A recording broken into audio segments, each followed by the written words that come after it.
was always a bit of a curiosity to me how Rey, a girl with little to no education who grew up fending for herself on Jakku, was able to read and understand the ancient Jedi text. And even then, what exactly did she learn from them? Fortunately, all my questions, or pretty much most of them, were answered in the Rise of Skywalker visual dictionary, where we find out what Rey learned and how she even deciphered the text. Now, for some context, very little of the Jedi scripture was readily legible, as it had to be translated from archaic languages into modern Galactic Basic, so when being able to read them, it already wasn't an easy task for Rey. Using simple translation programs available on most datapads, Rey was able to follow some of the words, even though she knew this approach sacrificed the nuance in the text.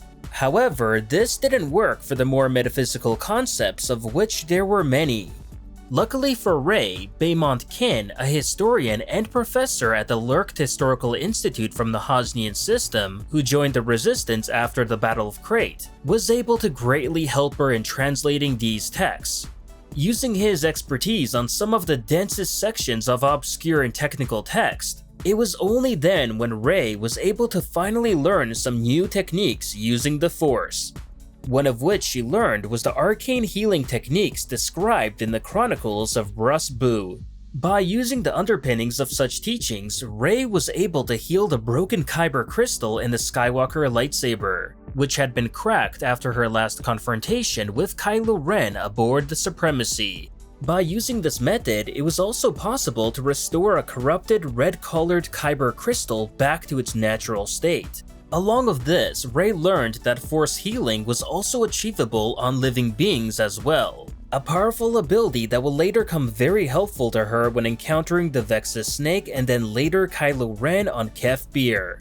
The Jedi scriptures were also what taught Rey about Wayfinders and how to use them, which using that very knowledge is what allowed Rey to read the Sith Wayfinder, and help her to get the Exegol to confront Palpatine.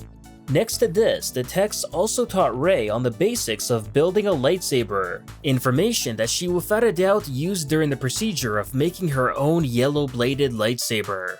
Lastly, it was thanks to the Jedi scriptures that Rey learned about the Chain World Theorem, better known as the World Between Worlds or the Virgin Scatter. While the information there was limited, it did teach Rey that it was possible to see or speak to people from different parts across time and space. It was after learning about this that Rey likely began to try to speak and channel with Jedi long past gone, a process which ultimately gave no results until she was on Exegol, one of the many entry points to the World Between Worlds.